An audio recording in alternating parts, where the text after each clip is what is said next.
ভাইরা আমার এই কারণে বুঝেন পয়গম্বর আরবি সাল্লাল্লাহু আলাইহি ওয়াসাল্লাম উনার জামানায় দুইজন মহিলা রোজা রাখা অবস্থায় একজন আরেকজনের সঙ্গে গল্প করতেছে। গল্প করতে করতে হঠাৎ করে তাদের মধ্যে পানির পিপাসা লাগলো। পানির পিপাসা লাগার পর আল্লাহর দুই বান্দিটা বেহুশের মতো হয়ে গেছে।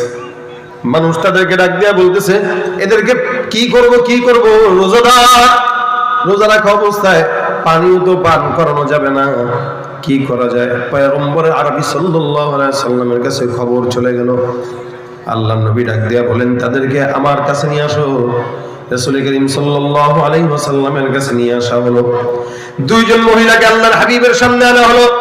দুইজন মহিলার এরকম অবস্থা, মৃতপ্রায়, যেন এখন ইমান মন এখন অন্তরটা বের হয়ে যাবে, রূহটা মনে হয় এখন বের হয়ে যাবে পানির পিপাসায়। আল্লাহ রাসূল সাল্লাল্লাহু আলাইহি ওয়াসাল্লাম তাদেরকে দেখে ডাক দিয়ে বলতেছেন, সাহাবা আজমাইন, এই দুইজন মহিলা রোজা রাখা অবস্থায় গোশত খাইছে। গোশত কি খাইছে? বলে গোশত। আল্লাহ পাক ডাক দিয়া বলেন, আইয়ুহিব্বু আহাদুকুম আইয়াকুলা লাহমা আখিহি মাইতান ফাকারিহতুম। এ তোমরা কি মোহাব্বত করবা? তোমরা কি ভালোবাসবা? তোমরা কি পছন্দ করবা একজন আরেকজনের ভাইয়ের মৃত ভাইয়ের গোশত খাও? আল্লাহ বলেন, না না, ফাকারিহতুম, তোমরা এটা অপছন্দ করো। যদি কোনো মুসলমান তার অপর মুসলমান ভাইয়ের মরা ভাইয়ের গোশত খাইতে পছন্দ করে, সে যেন গীবতটাকেও তেমনি ভাবে অপছন্দ করে। আল্লাহ নবী সাল্লাল্লাহু আলাইহি ওয়াসাল্লাম ডাক দিয়া বলতেছেন, সাহাবা আজমাইনের দল, এই দুইজন মহিলা গোশত খাইলো, যার কারণে এদের পিপাসা লাগছে। এদের গোশত খাওয়ার কারণেই এদের পিপাসায় ছাতি ফেটে যাওয়ার মতো হালত হয়েছে। সাহাবারা ডাক দিয়া বলতেছেন, ইয়া রাসূলুল্লাহ, এরা গোশত খাইলো কখন? বলে, এরা তো রোজাদার। দুইজন মহিলা রোজা রাখা অবস্থায় গোশত কিভাবে খাইলো, কখন খাইলো? নবী বলে, হ্যাঁ, নিশ্চিত এরা গোশত খাইছে। অর্থাৎ এই দুইজন মহিলা রোজা রাখা অবস্থায় অপর মহিলাদের গীবতের মধ্যে লিপ্ত হয়েছে। নবী করিম তাদেরকে দেখে দেখে বলতেছে, এরা গোশত খাওয়ার গুনাহে লিপ্ত হয়েছে। সাহাবা আজমাইন ডাক দিয়া বলে, ইয়া রাসূলুল্লাহ, এরা যে গোশত খাইলো এটার প্রমাণ কি? নবী ডাক দিয়া বলতেছে, এদের সামনে বল দিয়া দাও। দুইজনের সামনে দুইটা বিশাল বড় বল দেওয়া হয়ে গেল। এই যাও, দুইজন তোমরা গলার মধ্যে আঙুল দিয়া বমি করো। আল্লাহর নবী সাল্লাল্লাহু আলাইহি ওয়াসাল্লাম দুইজন মহিলাকে বমি করার আদেশ করলেন। দুইজন মহিলা সুন্দর করে গলায় আঙুল দিয়ে বমি করলো। যখন এরা বমি করলো, সাহাবা আজমাইন তাকায় দেখে, পয়গম্বরও তাকায় দেখে, এদের বমির মাধ্যমে এদের পেটের মধ্য থেকে পচা মাংস আর দুর্গন্ধ বের হওয়া শুরু হয়ে গেল। আল্লাহ নবী ডাক দিয়া বলতেছেন, দেখছো, আমি না বললাম এরা গোশত খাইছে? রাসূল সাল্লাল্লাহু আলাইহি ওয়াসাল্লাম এবার ডাক দিয়া বলেন, সাহাবা আজমাইনের দল, এরা এক মহিলা আরেক মহিলার নামে গীবত করে, এই কারণে আল্লাহ পাক রব্বুল আলামিন তাদের পেট থেকে ওই গীবত নামক গোশতের গন্ধ বের করতেছে।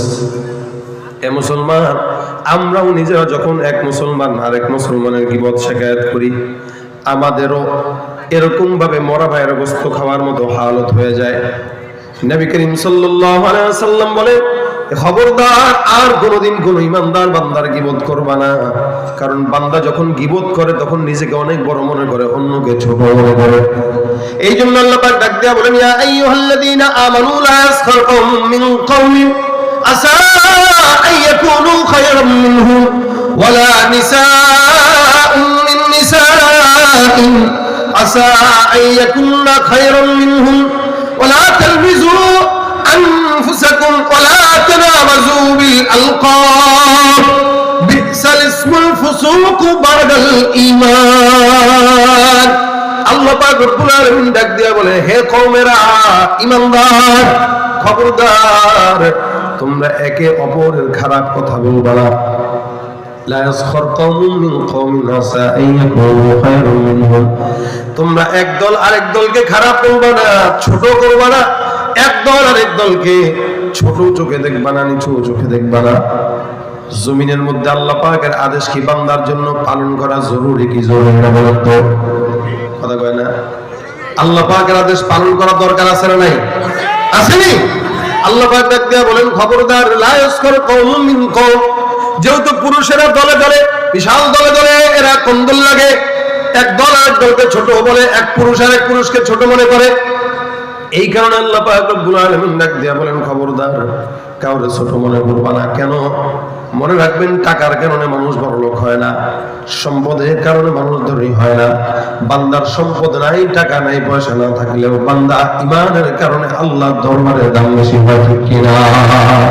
নাই বা পেলাম অর্থ করি, নাই বা পেলাম ঘর, নাই বা পেলাম সুখের দেখা, হোক না আপন পর, পথের ধুলায় জীবন আমার হোক ধূসর ভরি, অনাহারে অনাদরে যাক না কেটে দিন, তবু দুঃখ আমার নাগাল কবু পাবে না হৃদয়, সমহারালেও তাও করি না নিঃস্ব হবার ভয়, আমি মুসলমান আমার ধন ঈমান, ঈমানে নূরের রৌশনীতে দীপ্ত আমার প্রাণ, ঠিক কি না?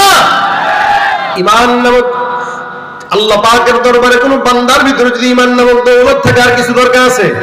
কথা বলেন, আছে?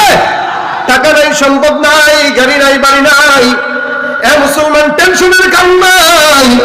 জমিনের মধ্যে অনেক কোটিপতি আছে, কোটি কোটি টাকা কামাই করে, কিন্তু ঈমান নাই। আল্লাহর দরবারে বান্দাটার দাম নেই।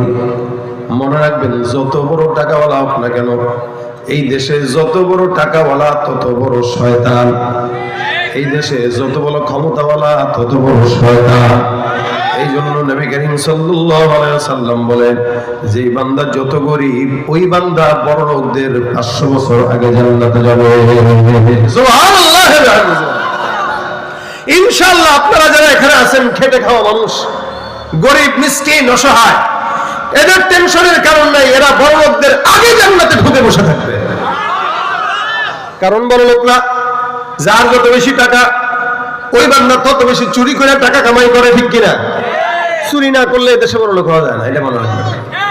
যে যত সম্পদ হলো, বুঝবেন আঙুল ফুলে কলা গাছ হয়েছে জনগণের টাকা চুরি করে, জনগণের সম্পদ মেরে, জনগণের বেতন মেরে দিয়ে তারপরে বড় লোক হয়।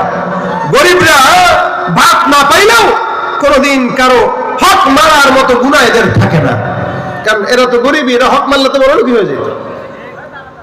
এই জন্য ভাইরা আমার, টেনশনের কারণ নাই, গরিব হওয়ার কারণ, দুঃখের কারণ নাই, কষ্টের কারণ নাই।